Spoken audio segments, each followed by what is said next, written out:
Welcome to The Last Climb.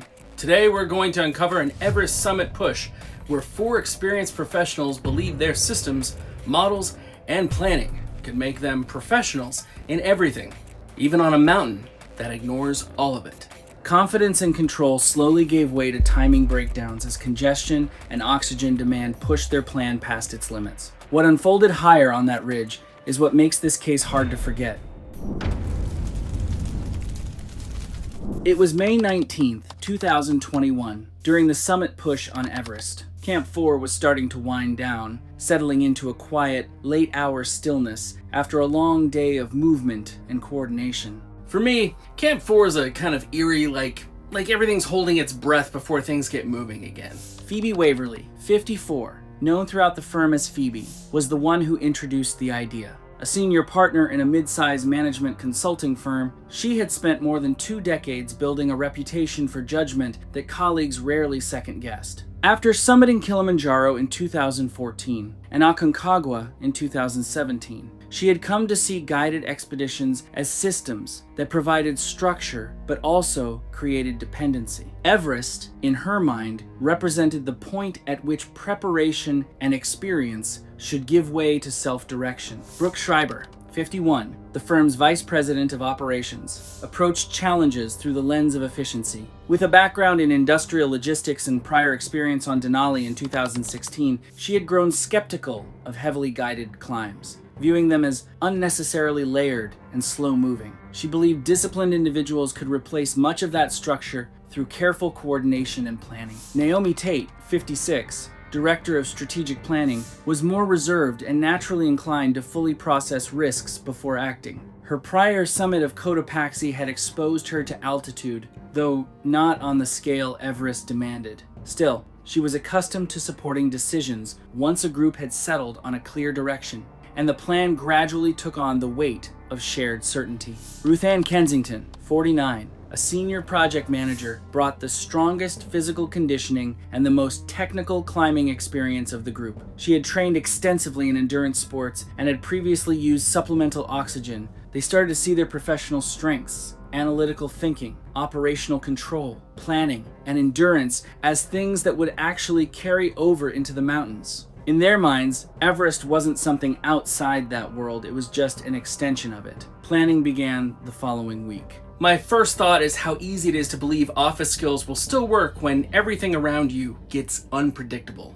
The idea of climbing Everest came up late in the evening, in that last stretch of conversation when things were already winding down. It didn't really show up as a question or a debate. It just kind of formed in the room. No one challenged it, no one pushed back, and in the way they made decisions, once something gets through that first layer of agreement, it usually doesn't get questioned again. By the time the table was cleared, the decision had basically already been made. Brooke assumed responsibility for logistics, while Phoebe coordinated with expedition operators. They chose a logistics-only Everest package that provided permits, base camp services, fixed ropes, route infrastructure, and oxygen staging, but no dedicated high-altitude Sherpa support above Camp 2. The arrangement was legitimate but uncommon, particularly for climbers without extensive 8,000-meter experience, as most Everest clients rely on dedicated Sherpa oversight in the upper mountain. Their expedition still operated within the larger commercial system, where Sherpa teams maintained route infrastructure and supported multiple expeditions, but none were continuously assigned to their team. When offered dedicated high-altitude Sherpa support during onboarding, all 4 declined.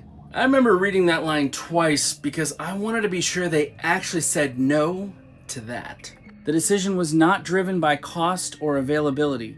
It was based on a shared belief that the role typically played by high-altitude Sherpa teams' continuous assessment of conditions, pacing guidance, and intervention under cognitive strain could be replicated through internal planning, pre-expedition modeling, and real-time team communication. In their framework, Sherpa support was treated less as a safety dependency and more as an external decision layer that could be removed without affecting outcome reliability. Training began immediately under a structured 15-month program led by a high-altitude coach in Denver, combining strength work, endurance training, and 3 preparatory climbs. Pikes Peak in winter conditions, a technical skills course in the Cascades, and an acclimatization expedition in the Cordillera Blanca. Brooks supplemented this with performance models based on published Everest expedition data, tracking oxygen use, ascent rates, and acclimatization patterns, which improved conditioning while reinforcing confidence in their planning assumptions.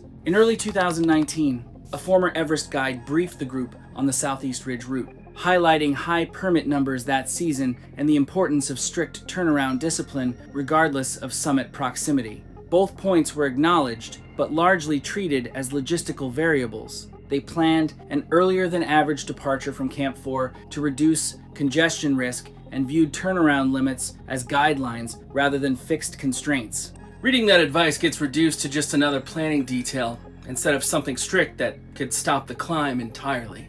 On March 14th, Ruthann privately questioned whether adding a Sherpa would provide additional oversight at extreme altitude, but the concern was not raised within the group or revisited. By this stage, their framework had solidified into 4 highly capable professionals operating as a self-sufficient unit, relying primarily on preparation and internal modeling rather than external oversight above base camp. During the final planning phase at base camp, the operator revisited an earlier recommendation to add a dedicated high-altitude Sherpa team above Camp 2 for route monitoring, condition tracking, and upper mountain support. The group declined again cleanly and without hesitation. It wasn't something left open or debated afterward. It was a firm decision, a clear decline of the additional Sherpa support, and they carried that decline forward as part of how they intended to operate on the mountain. Phoebe described high-altitude Sherpa oversight as unnecessary dependency, saying it added structure right at the point where they needed independence most.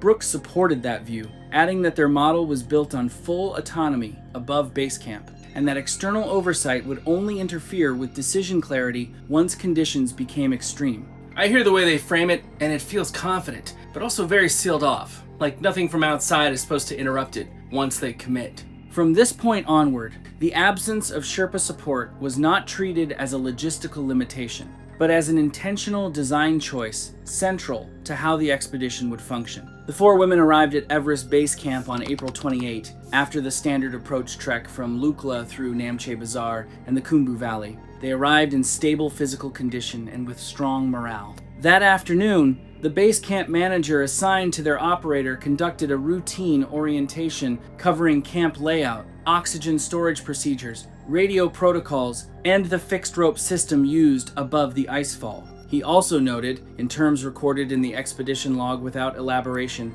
that traffic on the mountain that season was unusually high and that summit day turnaround discipline would need to be strictly enforced. Between May 1st and May 11th, the group completed 2 acclimatization rotations, first to Camp 1 at approximately 19,900 feet, then to Camp 3 at around 24,500 feet, following a slightly modified version of the operator's recommended schedule. On the first rotation, they added an extra night at Camp 2 to extend exposure. On the second, they descended from Camp 3 earlier than planned after Naomi reported fatigue, and the group agreed they had achieved sufficient acclimatization. Both adjustments were treated as routine, consistent with their adaptive planning style, where real-time assessment often took precedence over fixed protocols. During the Camp 3 rotation, 2 observations were recorded but not acted upon. Oxygen consumption averaged roughly 8% higher than Brooks' projected model. The group attributed the variance to equipment differences between cylinders and regulators rather than adjusting baseline assumptions, which remained unchanged.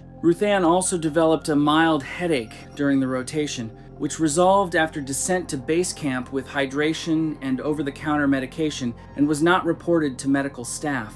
Honestly, that's the part that sticks with me. Small warning signs showing up and then getting explained away instead of slowed down. The remainder of the base camp period from May 12 to May 17 was spent monitoring weather updates, maintaining conditioning routines, and interacting with other expeditions. Many of those teams operated with full Sherpa support systems responsible for load carrying, route monitoring, equipment checks, and real-time assessment of climber condition. Watching how other teams operated, the group saw it as a layered expedition system, where Sherpa teams provided steady oversight above base camp, keeping pace, monitoring condition, and stepping in when climbers started to slip. Their own setup didn't include that same high-altitude support layer, so they leaned more on self-managed decisions and the shared commercial infrastructure on the mountain. What they didn't fully factor in was what that layer actually did in practice, quietly tracking small signs of decline, enforcing limits when judgment got shaky, and taking on part of the mental load when people were already pushed close to their edge at extreme altitude. Seeing this dynamic a lot up there. People focus on what Sherpas do physically, like carrying loads or fixing ropes, but miss the quieter part where someone is just watching you long enough to notice you're not moving quite right anymore. May 16th, 2021 marked the start of their summit rotation. They moved steadily through camps 1, 2, and 3 over the following days under conditions that were difficult but still within expected seasonal norms. Fatigue built up in a predictable way at altitude, especially by Camp 3 at around 24,500 feet, where physical output becomes inefficient and recovery is limited. They stayed within expected tolerances and assessed their condition as acceptable. They arrived at Camp 4, the South Col, at roughly 26,300 feet on the afternoon of May 18th, slightly ahead of schedule. The camp was heavily crowded, with more than 15 expedition teams compressed into a narrow summit window, tents tightly packed across the exposed plateau due to the seasonal weather pattern. That evening, a brief coordination meeting took place between several expedition leaders at Camp 4, including a representative of their logistics operator. A weather system was expected to move in from the southwest during their summit window, with rising winds and reduced visibility as it approached the upper mountain. The recommendation from experienced operators was to consider delaying departure by 24 hours to reduce exposure to both risks. Several teams adjusted their schedules accordingly. The 4 women did not. In their tent afterward, they reviewed Brooks' ascent model, updated that morning with the latest forecast data. Their conclusion remained unchanged. The approaching weather system was treated as short-lived and unlikely to significantly affect their descent window. A 9 p.m. departure on May 19th was projected to place them on the summit before dawn and back below critical altitude before conditions worsened. I'm looking at them in that tent and nobody is raising their voice, which somehow makes the decision feel even more locked in. Rope congestion was assessed as manageable based on their earlier than average timing relative to other teams. They informed Camp 4 staff of their plan, and the decision was recorded in the expedition log without escalation. The 4 women clipped into the fixed lines above Camp 4 and began their final summit push late on May 19th. It was cold, around negative 22 degrees Fahrenheit with light wind and clear skies. Pretty much exactly what Brooks' model had expected. Above them, you could already see headlamps stretched out in a long line along the ropes, meaning the route was busy, really busy. After a few hours, you could feel the congestion start to build. The climb up there isn't really a continuous walk, it's single file, clip in,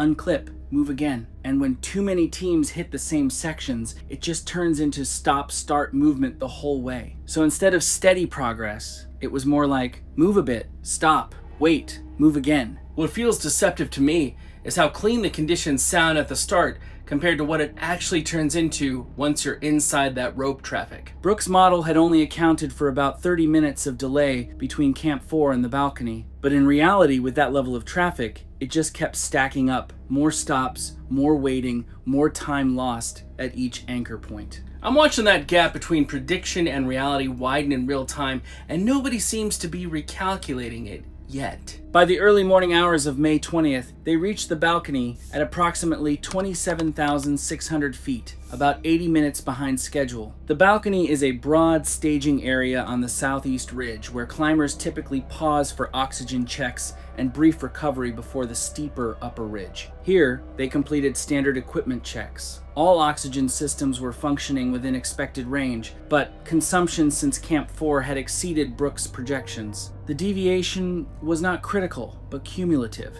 eroding both ascent and descent margins. Their model had assumed a 6-hour summit cycle. They were already operating beyond it. At the stop, Naomi reported increased fatigue for this stage, with slower movement and delayed responses. Ruth Ann assessed her informally. There were no clear signs of acute disorientation, but a noticeable decline in pace and efficiency compared to earlier stages. Above the balcony, the terrain steepens sharply, and every movement requires greater physical output under worsening oxygen efficiency. Progress becomes limited to short advances broken by frequent pauses as both terrain and physiological strain intensify. Shortly after they left the balcony, Brooks' oxygen regulator started acting up. It wasn't steady anymore. Flow would drop in and out instead of staying consistent. That kind of thing does happen up high, usually from the cold or something not sitting right in the connection. Ruth Ann stopped the group and checked it. She found what looked like a loose or slightly misaligned connection and reseated the parts. It took a while of adjusting and testing before the system finally settled and started working normally again. During all of this, they were still clipped into the fixed line, just standing there in freezing conditions, well below zero and getting colder with the wind. At that altitude, you can't really just wait it out. When you stop moving, your body starts losing heat fast. And with exhaustion and low oxygen already in the mix, even a short pause starts to matter. When they got moving again, Naomi didn't look quite the same. She was still keeping pace, technically, but it was different, slower, more broken up. Longer pauses between steps, a more segmented rhythm, like everything was taking more effort than before. Nothing dramatic on its own, but taken together, it was clearly a downward shift. I'm noticing how this isn't one clean fix. Ruth Ann is basically working the connection with gloves on, stopping, testing, rechecking, while everyone else is just standing clipped in and losing heat by the minute, without it ever being said out loud. The four women reached the south summit at approximately 28,700 feet in the early morning hours and continued along the final ridge toward the summit approach. By this point, rope traffic had begun to thin, as earlier teams either descended or consolidated near the top. The terrain on this section was fully exposed, with minimal shelter and highly consequential footing. All four continued without interruption. They reached the summit of Mount Everest at 29,032 feet, several hours later than their projected arrival. The approaching weather system was now visible along the horizon. Independent accounts from two climbers descending at the time described the group as slow-moving but stable on the summit upright, communicating and completing standard actions such as brief rest and photography. One climber had already reached the summit earlier that morning and was well into descent under more stable conditions. The difference in timing under an approaching weather system represented a materially different risk profile rather than a marginal delay. After approximately 15 minutes on the summit, they began their descent. Oxygen reserves were now being used against a timeline that had already stretched beyond the original plan for summit day. The balcony cache on the southeast ridge was meant to be the key resupply point, the place that would restore some margin and steady the descent. On paper, the distance wasn't much, but at that altitude, it's not simple at all. Even short sections become drawn out, high exposure stretches where oxygen levels and mental clarity keep dropping. On the way down, between the summit and the south summit, Naomi's movement changed in a way that was hard to ignore. She wasn't moving as continuously anymore. There were more pauses, and instead of those short breaks that help you reset, she needed repeated prompting just to keep going. With no instruments or hard data, everyone was basically judging off what they'd seen earlier in the climb. But that's also the problem. Everyone was tired. Everyone was on low oxygen, so their frame of reference was already shrinking. Still, within that limited view, Naomi's condition was clearly trending downward as they made their way toward the balcony cache. She's still moving in the technical sense, but watching this, I don't think I'd trust any of these pauses as neutral anymore. They've crossed into that space where every stop starts to look like something more than just rest. At the south summit, she sat down and was unable to resume sustained movement under her own power. She required physical prompting to continue. The three remaining climbers, still at approximately 28,700 feet, faced worsening wind conditions and declining oxygen margins, with only the fixed line, the descent route, and their remaining capacity to manage the situation ahead. The decision that followed formed quickly under pressure. Ruth Ann, assessed as the strongest and most technically capable, chose to descend toward the balcony oxygen cache to retrieve additional supplies, while Phoebe and Brooke stayed with Naomi. In the moment, the plan preserved two immediate priorities: preventing Naomi from being left alone and restoring oxygen availability as quickly as possible. Structurally, however, it introduced a critical risk at extreme altitude in the separation of the group, in an environment where redundancy and mutual monitoring were their only real safety margin. Ruthann began the descent alone. Wind speeds were increasing toward approximately 30 miles per hour, and visibility was beginning to degrade as the weather system advanced across the upper mountain. On the fixed line, she passed multiple teams under guided support moving in both directions. Several Sherpa climbers noted her solo status but did not intervene, as movement on the fixed route is typically self-directed once underway. During her descent, she encountered a Sherpa from another expedition moving upward, who later reported a brief exchange in which Ruthann appeared momentarily disoriented about her position relative to Camp 4. Such episodes are consistent with hypoxia-related cognitive impairment at extreme altitude, where navigation, sequencing, and spatial judgment can become unreliable. The encounter was brief. The two climbers continued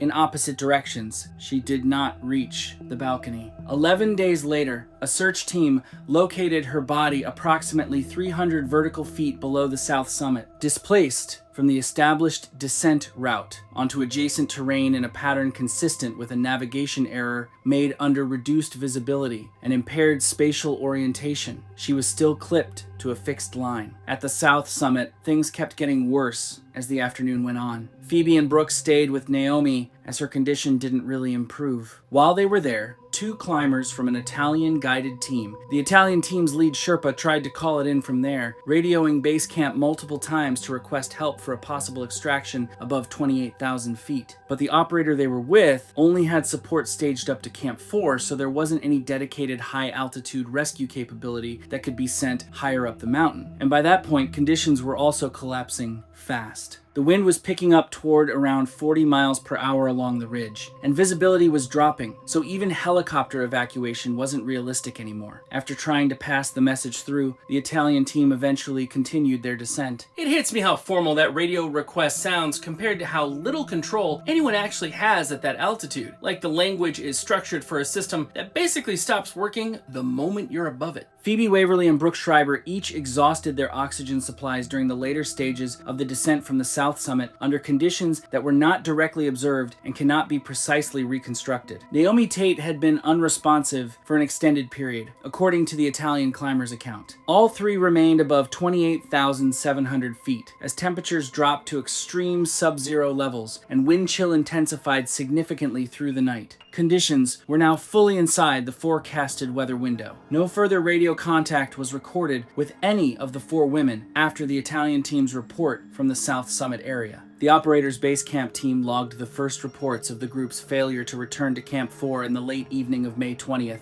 Radio calls went unanswered. In the early hours of May 21st, two Sherpa climbers from a neighboring expedition conducted a limited search above Camp 4 and were turned back by wind gusts exceeding 40 miles per hour. The weather system remained over the upper mountain for approximately 31 hours. When conditions permitted re-entry above Camp 4, a search team deployed on May 23rd located Phoebe Waverly and Naomi Tate near the south summit. Brooke Schreiber was found approximately 80 feet lower in elevation, partially covered by wind-driven snow. Ruthann Kensington was located on May 27 during a separate search operation about 300 vertical feet below the south summit on off-route terrain. None of the four were recovered to base camp. In line with standard protocol for fatalities above 26,000 feet on Everest, all four were left on the mountain. The post-expedition review conducted by Nepal's Tourism and Mountaineering Authority, supplemented by independent assessments filed by two expedition operators whose teams were on the mountain that day, determined that all four deaths resulted from prolonged exposure, oxygen depletion, and physiological incapacitation consistent with high-altitude cerebral edema in at least 2 cases and hypothermia in all 4. Brooke Schreiber's undisclosed hypertension, identified through medical records provided by her family after the incident, was noted as a probable contributing factor in her individual deterioration timeline. The review identified no single catastrophic event, no fall, no avalanche, no equipment failure that could not have been managed under different circumstances. The official cause of death for all 4 was listed as exposure and acute mountain sickness complications. The review noted, without prescriptive language, that the absence of dedicated high-altitude support personnel had removed the redundancy systems that typically interrupt deteriorating conditions before they pass the threshold of recovery, the independent monitors, the carried reserves, the experienced observers who exist specifically to catch what a group cannot see about itself.